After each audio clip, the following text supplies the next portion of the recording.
So very beautiful good morning to all. This is again Anshu Dhariwal in front of you और मैं आज आपका हमारे channel दैदिज group of education में आपका स्वागत करती हूँ। आज का हमारा टॉपिक है aufbau principle. This is a very important and very interesting topic for the competition exams and the asking for the colleges exam. BSc में आपसे क्वेश्चन आ सकता है कि एक्सप्लेन द अबाव प्रिंसिपल, और आईआईटी में भी इसके बारे में और नीट के बारे में, नीट में भी इसमें से क्वेश्चन पूछे जा चुके हैं। तो ये एक ऐसा टॉपिक है जिसमें से जनरली आपसे पूछा जा सकता है कि how two electrons fill in the electron, उनके एनर्जी पे डिपेंड करते हैं, कैसे ऑर्बिटल्स में फिलिंग करते हैं, कैसे उनके सब शेल में फिलिंग करते हैं। तो आइए हम अपना टॉपिक स्टार्ट करते हैं। तो हमारा टॉपिक है अबाव प्रिंसिपल। अबाव एक ऐसा प्रिंसिपल है जो किसी साइंटिस्ट ने डिस्कवर नहीं किया था। तो आपसे पहला क्वेश्चन तो यही बन जाता है, जो कि बहुत ज्यादा इंपॉर्टेंट है, और नीट में क्वेश्चन पूछा भी गया है कि ऐसा कौन सा प्रिंसिपल है जो साइंटिस्ट पर डिपेंड नहीं करता, जिसमें मतलब जो साइंटिस्ट ने डिस्कवर नहीं किया। तो that's the answer is aufbau principle. तो अबाव प्रिंसिपल के बारे में मैं आपको बताती हूँ। इसमें क्या होता है, energy of orbitals of sub shell. इसमें क्या करते हैं हम, जो एनर्जी होती है ऑर्बिटल्स की और जो सब शेल की, वो किस पे डिपेंड करती है, वो डिपेंड करती है अबाव प्रिंसिपल पे। अबाव प्रिंसिपल की सीरीज आपने देखी भी होगी, 1s 2s 2p 3s 3p। ये आपको एनसीईआरटी में प्रॉपर वे में आपको गिवन है, और मैंने इलेक्ट्रॉनिक कॉन्फ़िगरेशन कराया है, उसमें आपको मैंने पूरी सीरीज एक्सप्लेन की है और इलेक्ट्रॉन्स को फिलिंग करना भी सिखाया है। लेकिन आपने कभी ये सोचा है कि S block, P block, D block और एफ ब्लॉक में जब हम इलेक्ट्रॉन्स फिल करते हैं, पी का डी में और डी का एफ में, या एस का पी में, पी का एस में, क्यों नहीं कर सकते? क्यों? क्योंकि जो एनर्जी होती है, जिसकी एनर्जी सबसे कम होगी, जिसकी एनर्जी सबसे कम होगी, उसी के अकॉर्डिंग हम स्टेप बाय स्टेप क्या करते हैं, इलेक्ट्रॉन्स को फिल करते हैं। तो ये जो अबाव प्रिंसिपल है, it is depend upon the just only energy and the orbitals of the sub shells. तो हम ये जो ऑर्बिटल्स होंगे और सब शेल होंगे, उसी के अकॉर्डिंग हम क्या करेंगे, इलेक्ट्रॉन्स को फिल करेंगे। Electron first occupy lower energy. सबसे पहले जब हम इलेक्ट्रॉन को फिल करेंगे, वो सबसे पहले हम उसमें फिल करेंगे जिसकी एनर्जी सबसे ज्यादा कम होगी। जैसे कि एस ब्लॉक में कितने इलेक्ट्रॉन्स होते हैं, 2 होते हैं। पी में हम कितने इलेक्ट्रॉन मैक्सिमम फिल कर सकते हैं, 6 कर सकते हैं। डी में कितने इलेक्ट्रॉन्स फिल कर सकते हैं, हम 10 फिल कर सकते हैं। एंड एफ ब्लॉक में हम कितने इलेक्ट्रॉन्स फिल कर सकते हैं, हम 14 इलेक्ट्रॉन फिल कर सकते हैं। तो ऐसा नहीं है, देखो एस में मैंने आपको बताया था कि एस में ऐसे बना सकते हैं, पी में मैक्सिमम कितने 6 हो सकते हैं, तो ऐसे ही and so on. And the next one, electron filling is increasing order of energy of the orbital and subshell.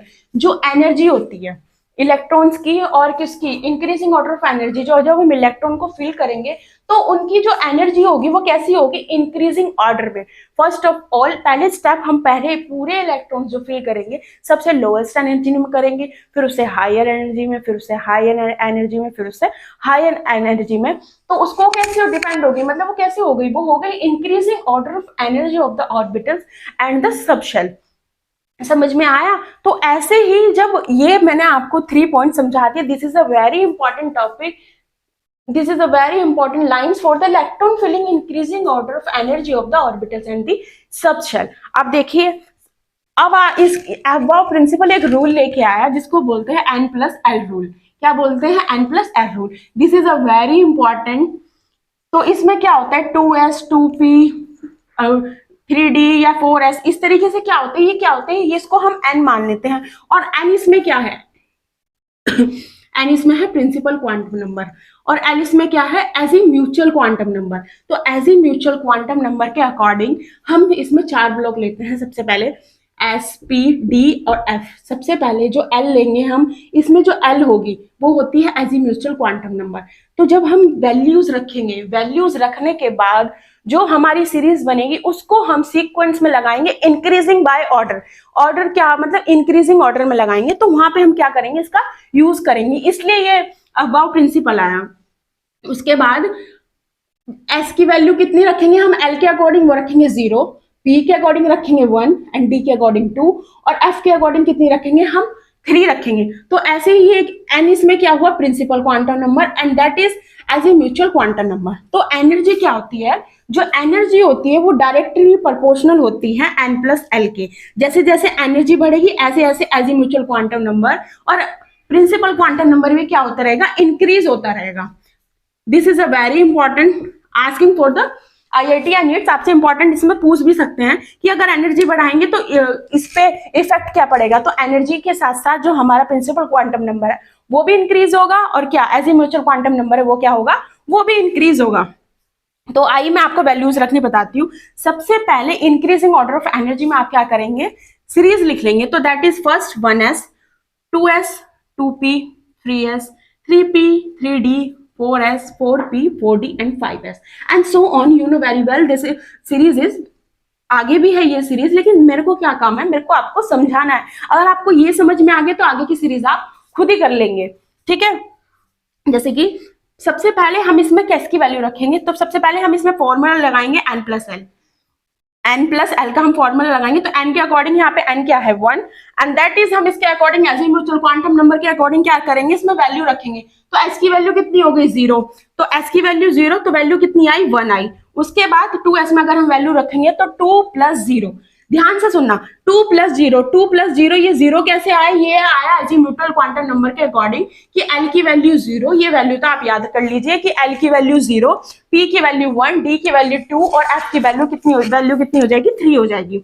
तो ऐसे ही हम फिर 2p में रखेंगे, तो 2p के अकॉर्डिंग 2 प्लस 1, 2 कैसे आया, इसके अकॉर्डिंग आया क्योंकि हम n की वैल्यू, ये क्या होता है, ये जो होता है ये n होता है, और इसमें जो वैल्यू रखेंगे वो होता है एजीम्यूचुअल क्वांटम नंबर, और ये क्या है प्रिंसिपल क्वांटम नंबर। ये किस में रख रहे हैं हम, सीरीज में रख रहे हैं, ताकि हमारी प्रॉपर क्या आ जाए, वैल्यू आ जाए। अगर हमारी वैल्यू आ जाएगी तो हमारी क्या हो जाएगी, हमारी सीरीज भी आ जाएगी। तो ऐसे ही हम 2 प्लस 1, 2 प्लस 1 कितना हुआ 3, तो 3 plus 0 is equal to 3, 3 plus 1 ये क्या है, मैं फिर से बताती हूँ, ये n क्या है इसमें principal quantum number, and 1 is azimuthal quantum number. अब आप समझ गए होंगे।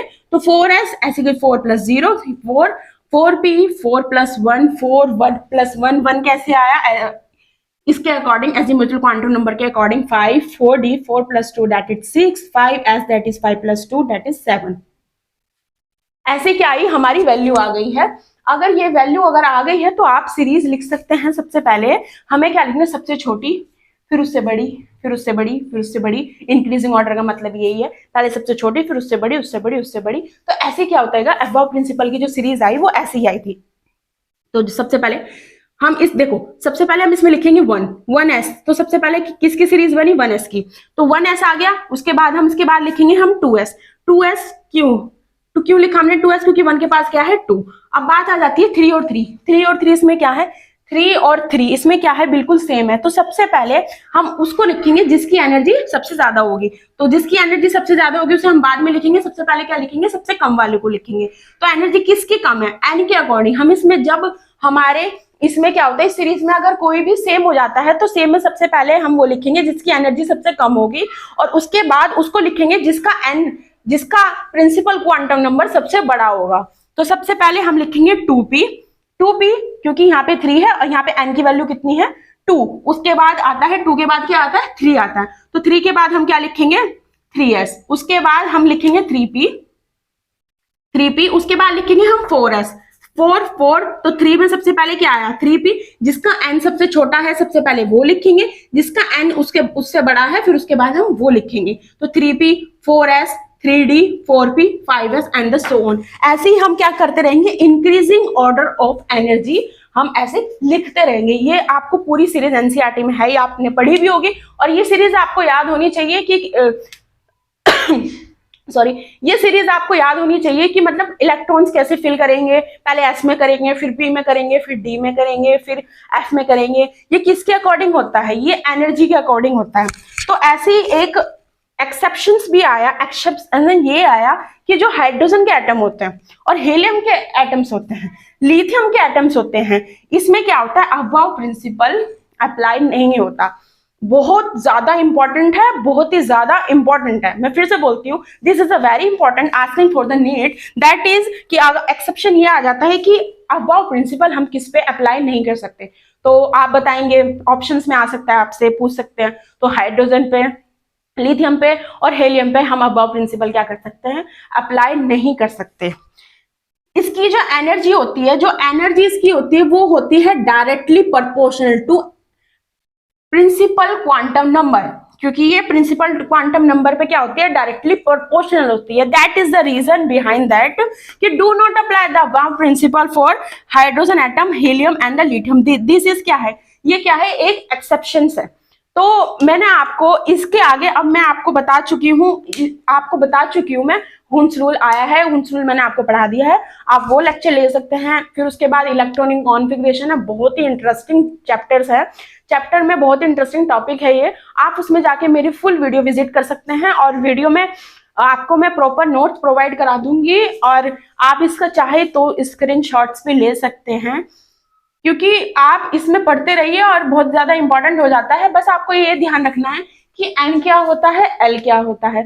n मैं आपको बता चुकी हूँ प्रिंसिपल क्वांटम नंबर होता है, और l होता है एजिम्यूचुअल क्वांटम नंबर। और आपको पता होना चाहिए कि एनर्जी डायरेक्टली प्रोपोर्शनल टू होती है n plus n, very important. And this next one is energy directly proportional to n, and why this is the exception for the hydrogen atom, helium atom and the lithium। और सबके electronic configuration सब कुछ मैंने आपको पहले ही बता दिया है। और वीडियो को लाइक, शेयर और सब्सक्राइब जरूर करें, और मिलते हैं आपसे अगली वीडियो में। आई होप कि आपको प्रॉपर वे में समझ में आया होगा, और आपको मेरे टॉपिक से रिलेटेड या फिर मेरी वीडियो में कोई भी डाउट हो तो आप डाउटफुल जो है, आपका भी डाउट है वो आप मुझसे कमेंट में पूछ सकते हैं।